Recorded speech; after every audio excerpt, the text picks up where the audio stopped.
Assalamu alaikum students. Today our topic is forces and their effect. First of all, I will tell you about the force. That what is force? A force is a push or a pull. When something is pushed or pulled, a force is acting on it. The unit of force is Newton because it was discovered by a scientist named Isaac Newton. The formula of force is F is equal to m into A. Here m is mass, A is acceleration.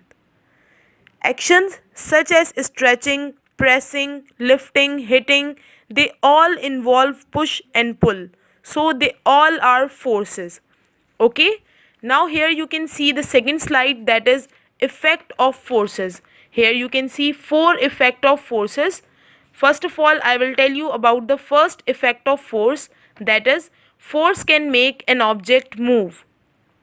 How force can change, or you can say how force can make an object move?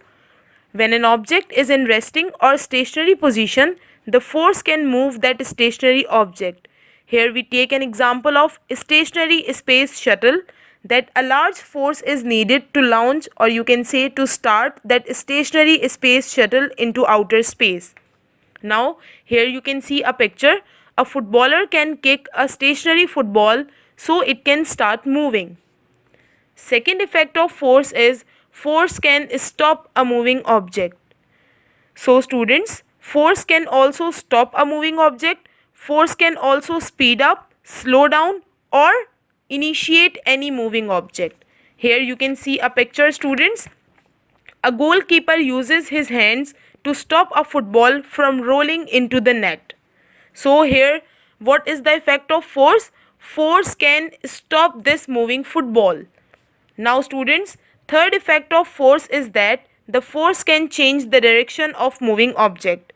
A moving ball changes direction when hit by a hockey stick or a bat. Here you can see two boys. If one boy is kicking a football in forward direction, the other boy can kick that ball back into backward direction. It means that the direction of football is changing. Last we have force can change the shape of an object. If we squeeze a lemon, the shape and size of a lemon is changed. Why? Just because of the force. Here you can see a lemon. A force can change the shape of this lemon. Okay students? Assalamu alaikum students. The next topic of our chapter, forces and their effects, is density. First of all, what is density? The mass of a substance per unit volume is called density. Or you can say density is basically the relationship between mass and volume. Now what is mass? Mass is the amount of matter that is present in any object. What is volume? Volume is the amount of space that is occupied by any object. The formula of density is mass per unit volume, as you can see in the slide. The SI unit of density is kilogram per cubic meter. Another unit of density is gram per meter cube. Now you can see the two factors that are involved in the density are, number one is temperature and the other one is pressure. Temperature is basically inversely proportional to the density, while pressure is directly proportional to the density. If the temperature is increasing, the molecules of substance are start breaking, or you can say the molecules of any substance start breaking down. So the density will be decrease. That's why density is inversely proportional to the temperature. But if we talk about the pressure, it means that if pressure is increasing, the molecules come closer to each other. So density also increases. That's why density is directly proportional to the pressure. Okay students, here you can see size and shape have no effect on the density. Okay, density doesn't depend on size and shape of object. Now you can see the next slide. What is matter? Anything which has a space and has some weight is called matter. You all know that there are three states of matter. Number one is solid, second is liquid, and last is gas. Okay. Solid has the highest density due to compact structure and their molecules are tightly packed with each other. But gas has least density. Why? Because its molecules are far away from each other. Okay, students. Assalamu alaikum, students. The next topic of our chapter, forces and their effect, is upthrust. First of all, I will tell you that what is upthrust. When an object is immersed in water, the water provides an upward push on that object. That upward push acting on an object which is partially or totally immersed in a liquid is called upthrust. Or you can say upthrust is basically a force that only exists in liquid. Okay? It is basically a push that always goes straight up. Okay? It is against the direction of gravity. Here you can see an object floats when the upthrust force is equal to the weight of object. Let us take the example of boat and rubber duck. The boat and the rubber duck can float in the water because the upthrust that acting on them is equal to their weight. Here you can see a ship is sinking in the water. Why?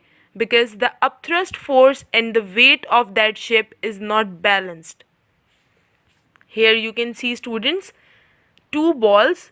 Number one is large ball and the other one is small ball. It means that the shape also affect the upthrust force, or you can say the surface area is directly proportional to the upthrust force. Larger the surface area, more will be the upthrust force because more area will be covered by the object. Here you can see two pictures of Dead Sea. You all have seen. Okay, the Dead Sea is saturated with salt. It is very easy to float on the Dead Sea water. Do you know why? Because the weight of the object and upthrust are balanced due to the high concentration of salt. Okay, now you all can see the submarine. You all have seen the submarine which is found underwater. Do you know how submarines sink? Because of its weight, which is designed to sail underwater, and its weight is greater than the upthrust, so it sink in water. Next we have, if we immersed a stone in water, it weigh less. So the upthrust is equal to the difference in weight of an object in air and in water. So here you can see that how we can calculate the upthrust force. We just have to minus the weight of object in water from the weight of object in air. It means that the weight of object in water is less than the weight of object in air. Then we have another type of force that is known as water resistance force. That water resistance force is basically same like friction, which slow down the object which is moving in the water. That water resistance force resists the movement of water, or you can say that resists the movement of object which is floating or which is moving on the water. The next topic of our chapter, forces and their effect, is friction. So what is friction? Friction is a force which opposes the motion. Friction always acts in opposite direction of motion. It acts when two surfaces are in contact with each other. That force which produced by friction is called frictional force. That frictional force between an object and a surface can be measured by using a spring balance. Now we will talk about the advantages of friction. What do you think, class? Is friction is useful for us? Yes, it is useful for us. Okay, now tell me, does a chalk slip easily when you are writing on a blackboard? No, it doesn't slip easily when you are writing on a blackboard. Why? Just because of the friction that is present in between the chalk and a board. Without friction, we will not be able to walk, or we will not be able to hold a pen. Here you can see a slide. The car can move on a road without skidding, just because of the friction. The brakes of a bicycle or a motor car also works on a principle of friction. If there is no friction, we cannot even hold a glass of water. Here, class, you can see a slide. Friction also produces heat. You can observe this by rubbing your palm for some time. The heat produced by friction can use for lighting up the matchstick. Now, class, we will talk about the disadvantages of friction. Friction between moving parts in engine and machine causing a large amount of work to be wasted. Machine feel warm because of the friction between moving parts which are in contact. So the efficiency of machine is reduced because some of the energy is converted into heat energy. And due to that friction, the lifespan of machine is also shortened. Class, here you can see the slide. Friction slows down motion. Friction slows down motion or stop the movement of an object. Here you can see brakes. Brakes in vehicle make use of friction to slow down the vehicle or bring them to stop. Okay class, if we are talking about the some ways to reduce friction, what can we do? We can apply lubricants. Now what are lubricants? Lubricants are basically greasy substance or you can say oily substance. We can apply these lubricants such as grease or oil, or we can use ball bearing or rollers to reduce the friction in the moving parts.